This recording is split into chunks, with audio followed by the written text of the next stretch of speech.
Shout out to Sauce the Boss, of course, man. Who's in the building, man?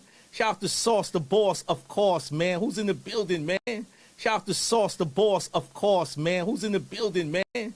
Shout out to Sauce the Boss, of course, man. Who's in the building, man? Shout out to Sauce the Boss, of course, man. Who's in the building, man? In the late 19th century, if you had a cavity, the dentist would give you cocaine in order for you not to feel it. In the 1950s, doctors would recommend pregnant women to smoke to help alleviate stress and control weight gain. It was also told that smoking increased the chances that you would have a healthy baby. Really glad we don't do that one anymore. In some cultures, toe amputations are needed for people who want to be ballerinas. It's believed that if you have a toe amputation, it would help you be more on point with your big toe, which I guess technically isn't wrong. Christopher Columbus mistook manatees for mermaids. In fact, he made love to a manatee. Now, I know what you're thinking, how would that even work? Well, it worked. In fact, it works so well because manatees have an identical vagina to humans. Do with that what you will. You have an extra 2 inches of pee-pee length that you'll never be able to see, but it still counts, right? Since the 1980s, there are 222,000 unsolved serial killer murders, and that's just in the United States. If that's not scary enough, you will walk past 36 serial killers in your entire lifetime. So make sure you're always watching your back. Make sure to like and follow for tomorrow's video. That will mess with your perception of time. Part 3. First American football game was played just 4 years after the Civil War. The last death by firing squad occurred in the US the same year Toy Story 3 came out. Shakespeare was still alive while England was colonizing America. The Roman Empire fell just 40 years before Columbus discovered a new continent. Mozart was in his prime while the United States signed the Declaration of Independence. Before 2016, the Cubs hadn't won a World Series since the Ottoman Empire existed. The first plane crash occurred the same year the Model T came out. Crazy.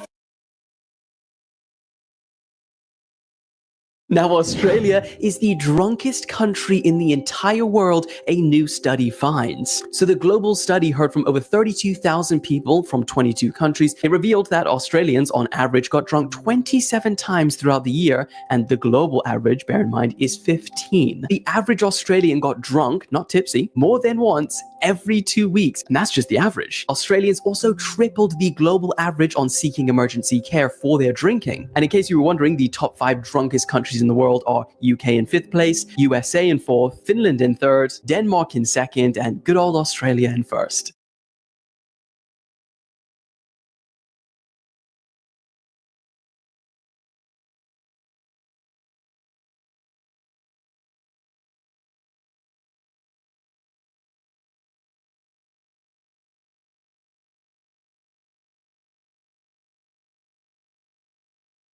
Things you didn't know what they were for. 1.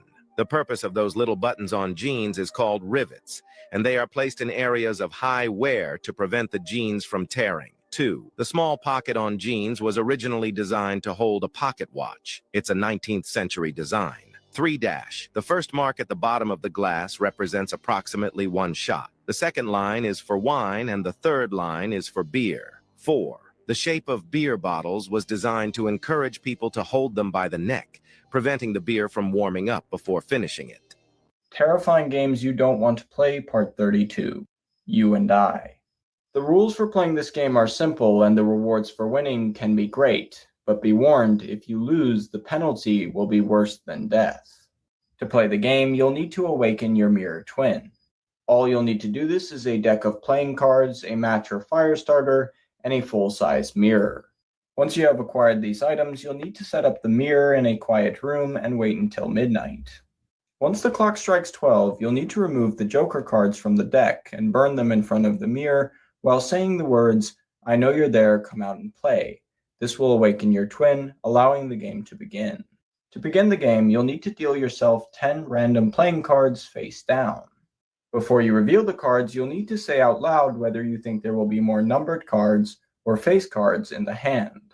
If you choose correctly, then for every card you got right, you will gain an extra year of good luck. For example, if you pick face cards, and there are 6 face cards in the hand and 4 numbered cards, you will gain 6 years of good luck. But if you choose wrong, then your evil twin will be released from their prison. They will seek to take over every part of your life, locking you in the mirror in their stead. Comment whether or not you would play this game, and follow for more. Crazy History Facts You Didn't Learn in School, Part 6. Abraham Lincoln is in the Wrestling Hall of Fame. George Washington opened a whiskey distillery. During the Salem witch trials, the accused witches weren't actually burned at the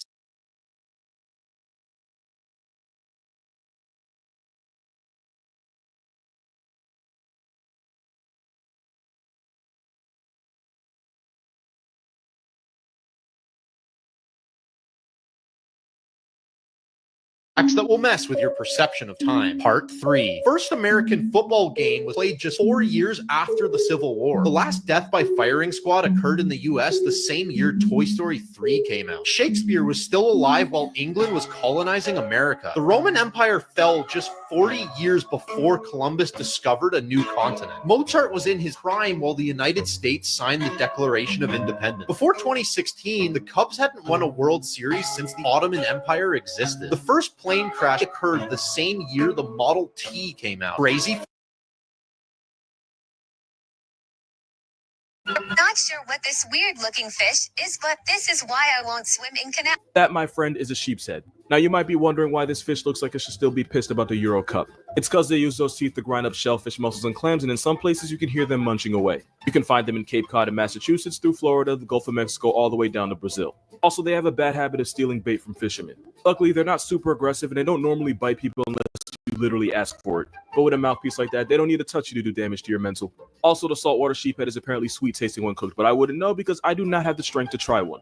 Also, they're not the only fish with a dental plane. This is a triggerfish, and like the sheep's head, they look like they only exist because of a drunk dare. But unlike the sheep's head, the triggerfish lives up to its name by being highly aggressive and territorial. And the worst of all is the Titan triggerfish, which is mean enough to send you to bed with more stitches than you woke up with. Now hear me out, but he looks just like... You won't believe the horrifying plot twist at the end of this story. So during the 1970s, a young couple living in Utah went on their first date. And the two of them were having a good time on this first date, but they could both tell that this wasn't really going anywhere between the two of them. It was pretty awkward between the two of them over the course of their dinner, but they decided to be friendly and just stick it out. It was getting to be pretty late at night, but right before the young couple left the restaurant to go their separate ways, the young man asked the young woman if she wanted to go on a late-night hike with him in the Utah mountains. The young woman was kind of taken aback by him asking her to do this, considering the date didn't go too well. But he explained to her that he had gone hiking in those same mountains many times before and that there was nothing to be worried about. And so the young woman decided to agree to go on this hike with her date because she thought, what the heck, maybe this will spice things up. However, when the young couple began their hike in the woods, the two of them felt very off about things. As the two of them went deeper into the forest, things began to feel very eerie around them.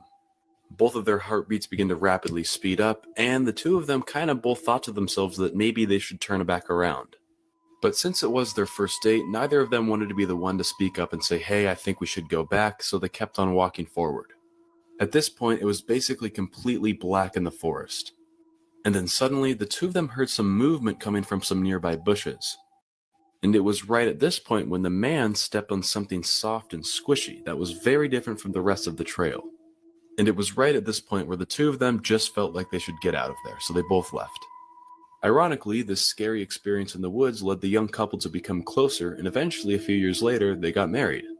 10 years later, the married couple was making breakfast one morning while watching the news.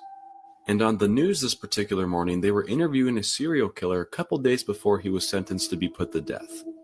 And one of the questions that they asked him was if there was ever a time where he was almost caught years before he was actually caught by police. And surprisingly, the murderer said, well, yeah, there actually was this time where I was nearly caught in the woods.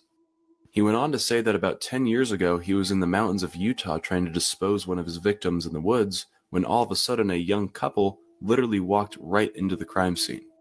The killer said that the young man in the couple actually stepped on the body of his victim that he was trying to drag away into the woods. However, since it was so dark in the woods, the young couple couldn't really see their surroundings, so they just kind of turned around and left being spooked. The serial killer that the young couple unknowingly caught in the act was Ted Bundy.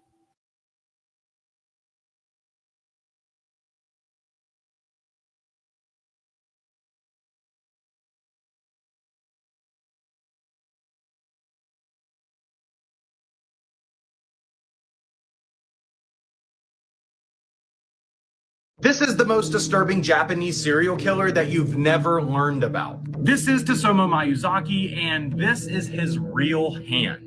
If his name is hard to pronounce for you, don't worry about it. You can call him his nickname, the Human Dracula.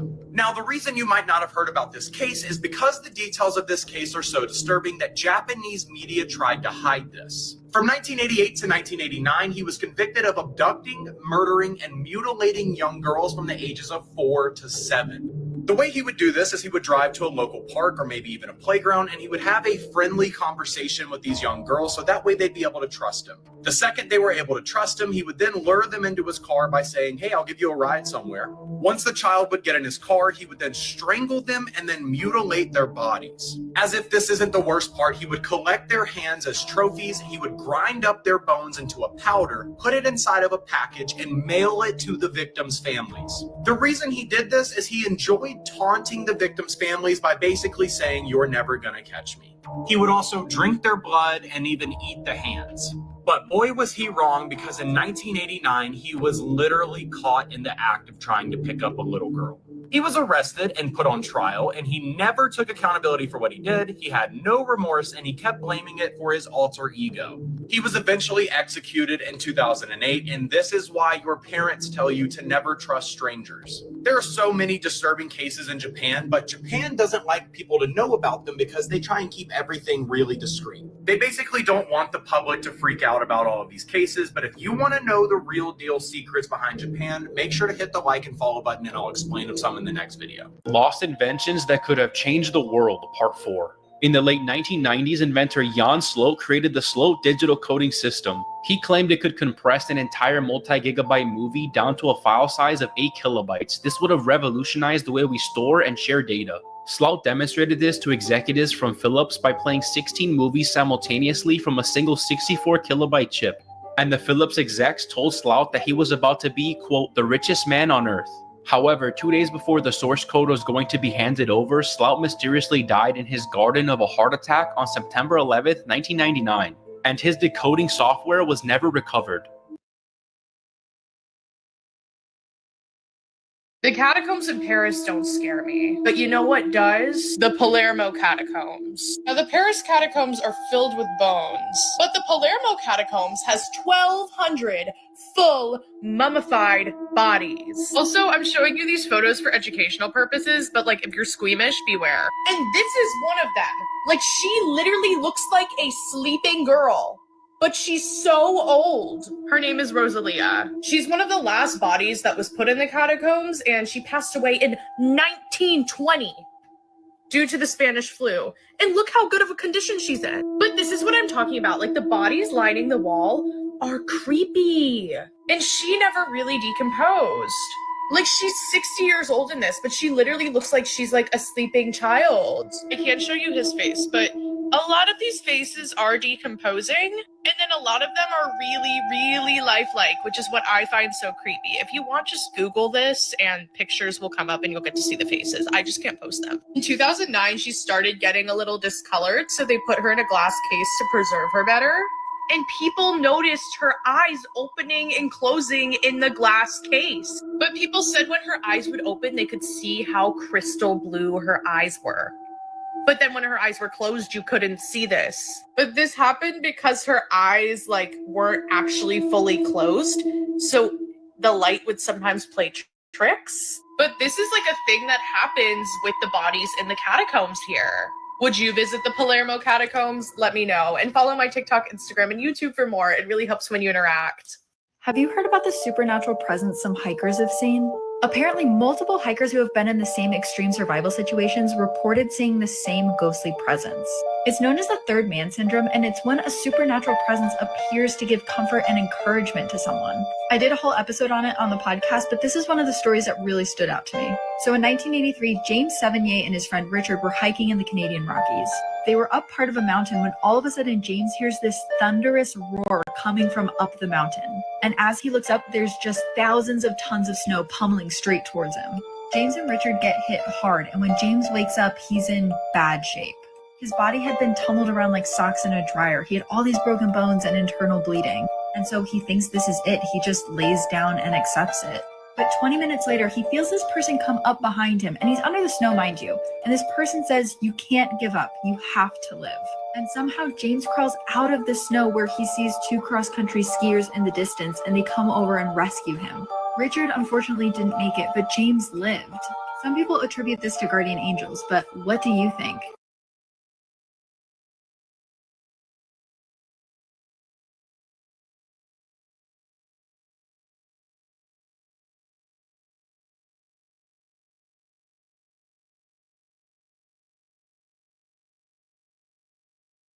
We finally have a full trailer for the new horror movie Bring Her Back, an A24 horror movie by the same directors who made Talk to Me a few years ago. I'm pretty excited about this one. Usually I'm a big fan of horror movies where like a ritual goes wrong and then all hell breaks loose. Bring Her Back looks like it'll involve some kind of demonic possession, but we don't really know that much about the plot yet. So let's watch the trailer together and see what the movie could be about.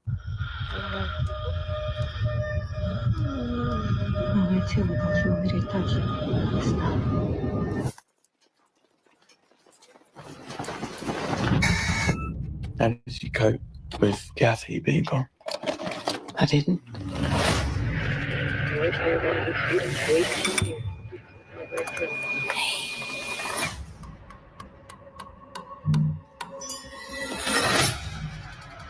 This is their new sister and brother, Oliver. Oliver lost his family just like you guys. Needed someone to keep in special care. Listen, I gotta tell you a secret. Listen. It's like an angel. It's a beautiful angel. It does beautiful things. Listen. Listen.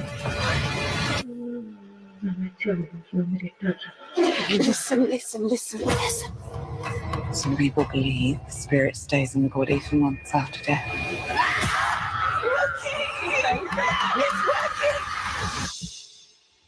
We can bring her back.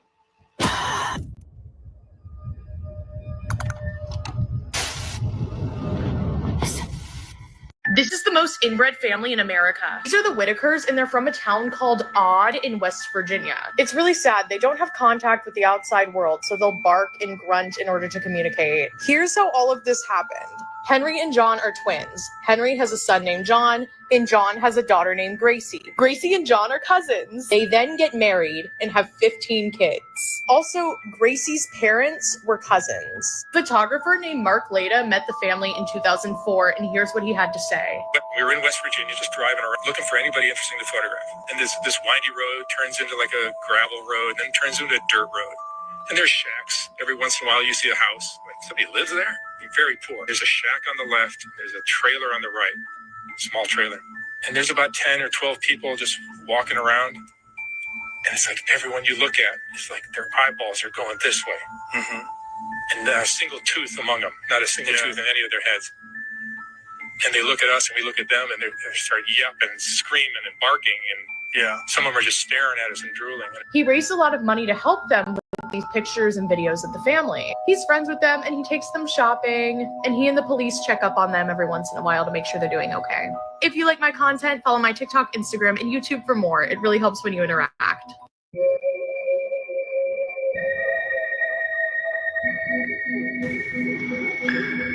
Let me get a pair of twins. All right. They're born the same time. They're the same age. And now one of them I will send off at 90% the speed of light. And the other I'll keep down here on Earth. So we can ask, how do their aging rates compare? Okay? Turns out, this twin that I've already sent, his clock ticks 44% as fast as this twin's clock, our clock, here on Earth. So, this twin is aging more slowly than this one. That's at 90% the speed of light. Let's pump it up some more. How about 99% the speed of light? Now the time ticks at only 14% the rate, as it does back here on Earth. How about 99.9%? We're getting closer and closer to the speed of light itself. And at that speed, the clock ticks only 4.5% as fast. So, what does this mean? Tell you what it means. This twin that traveled for 5 years and comes back, if they went at 99.9% the speed of light, after 5 years, they're 5 years older. We have aged 110 years. It's called the twin paradox.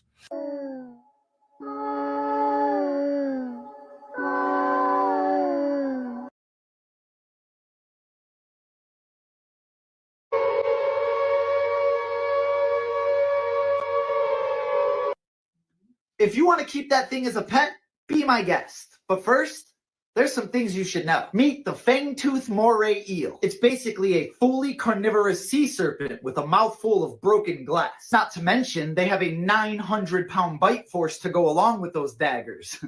Oh, and their teeth? Yeah, they face backwards. That way, when they grab a hold of their prey, it ain't going nowhere. And this is where things get weird. Inside their throat, they have a second set of jaws with a second set of teeth. And these jaws can protrude forward to help grab the prey and pull it down its throat. Come to think of it, that sounds really familiar.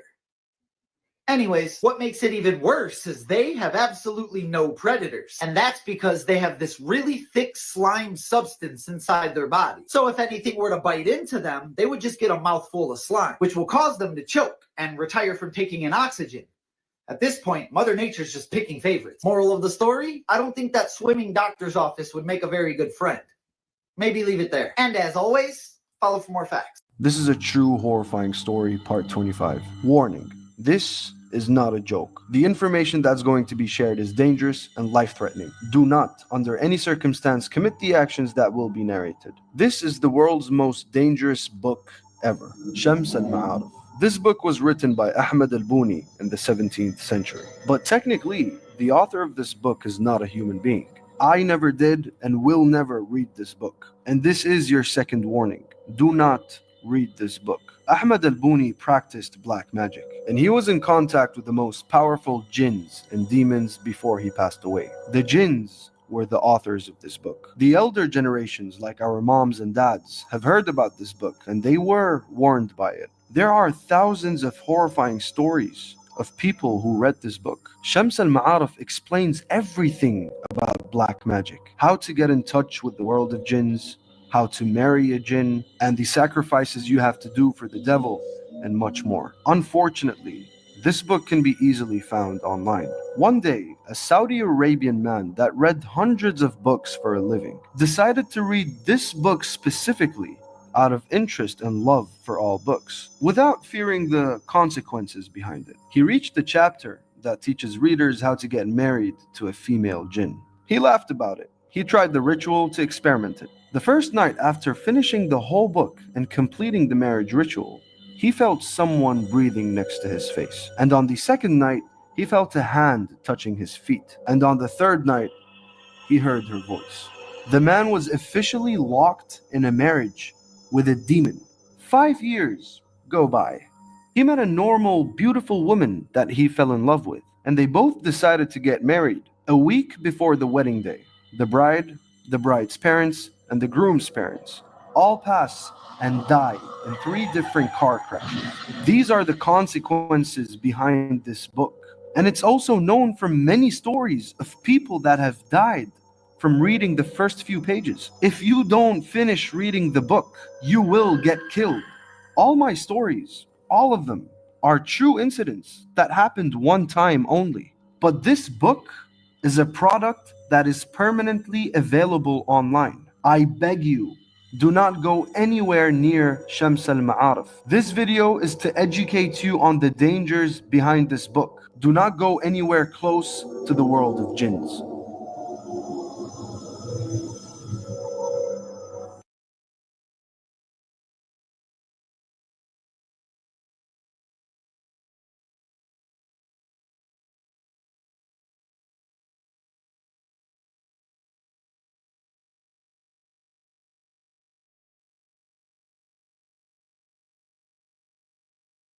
Here's 10 dark facts about the Xenia tornado of 1974 that showed the dark side of nature. April 3rd, 1974 started as an unusually hot and nice day for that time of year in Xenia, Ohio. People were out and about enjoying the day. Some people were laying out in their yard getting sunshine, which is what one survivor was doing that we'll talk about in a minute. But most people had no idea of the weather that was heading their way. It wasn't until about 3:30 that dark clouds started rolling in, and many of the survivors described the sky turning green. So one survivor, his name was Michael. He was about 15 years old and had just gotten out of school around 3:30. So he probably made it home a little before 4. His mom was still at work. She worked in downtown on Main Street in Xenia. And I feel like we all know that feeling of getting home from school. You have the house to yourself, maybe make a snack, put on your favorite TV shows. That's basically what was happening. The weather was picking up outside, but he wasn't really concerned at the moment until the TV was interrupted, which was very rare back then. And also there was no tornado warnings back then in that town at the time. But the TV interruption was of a guy, I think a meteorologist named Gil Whitney, saying that there was an unprecedented tornado breakout in other states near Ohio, which was the super breakout of 1974. Hundreds of tornadoes started breaking out across 13 states, destroying thousands of homes, killing hundreds of people. So at around 4 p.m., the first TV interruption happened in Xenia, saying that the outbreak is happening nearby and that Ohio might get some of the tornadoes, but not Xenia specifically. And then about 15 minutes later, a second interruption happened on the TV, and I'm sure he started freaking out at that point, but they were saying like Xenia could be in the projected path of some tornadoes, but nothing saying that there is one yet. And then at 4:30, another TV interruption happens, but this time they're saying, take cover, a giant tornado is barreling towards Xenia right now. So Michael calls up his mom at work, and she actually answers and says that she's aware of the situation and that the weather is starting to pick up and get really bad. And then all of a sudden she's like, oh my God, it's here. And then the line goes dead. So that obviously freaked him out, and he realized how bad the situation really was, and decided to jump in the car and go look for her, which may have not been the best idea, but he did survive. But according to him, as he started making his way towards downtown, there was just so much debris that he had to keep finding different roads. As he got closer, he just realizes how bad it really was, and to the point where he had to jump out of his car and just start running because there was so much debris, and even like climb over the derailed train. 3 different tornadoes had combined into one giant tornado that was a half a mile wide, then headed straight for Xenia. And we'll pick the story back up in part 2, so if you guys are ready for that, let me know.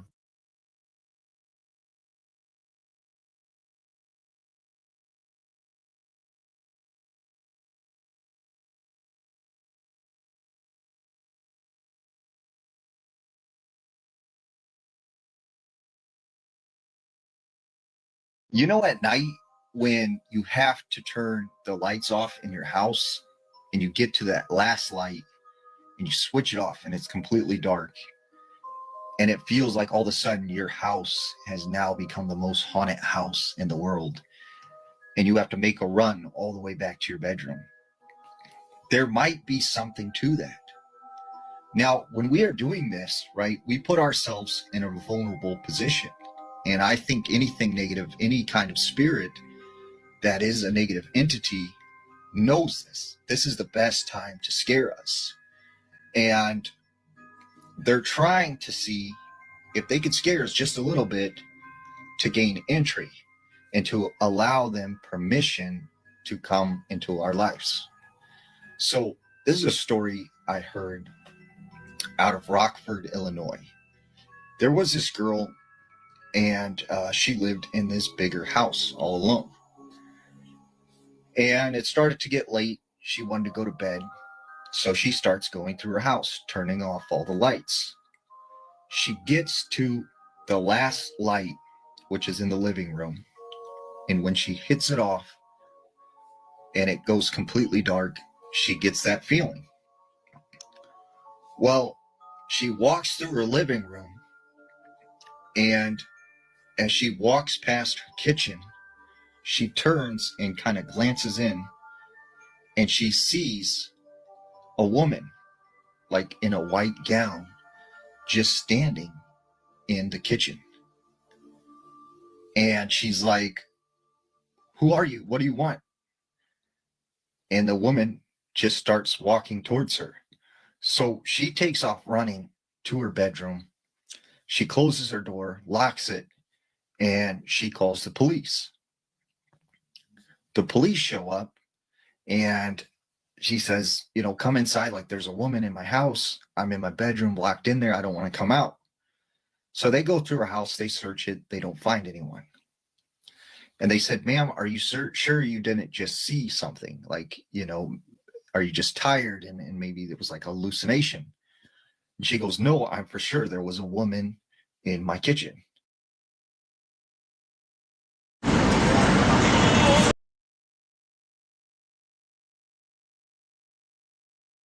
Sauce the boss in the building. Sauce the boss in the building. Sauce the boss, yo, sauce the boss, of course. Simple sauce. Sauce the boss, yo, sauce the boss, of course. Shout out to Sauce the boss, of course, man. Who's in the building, man? Shout out to Sauce the boss.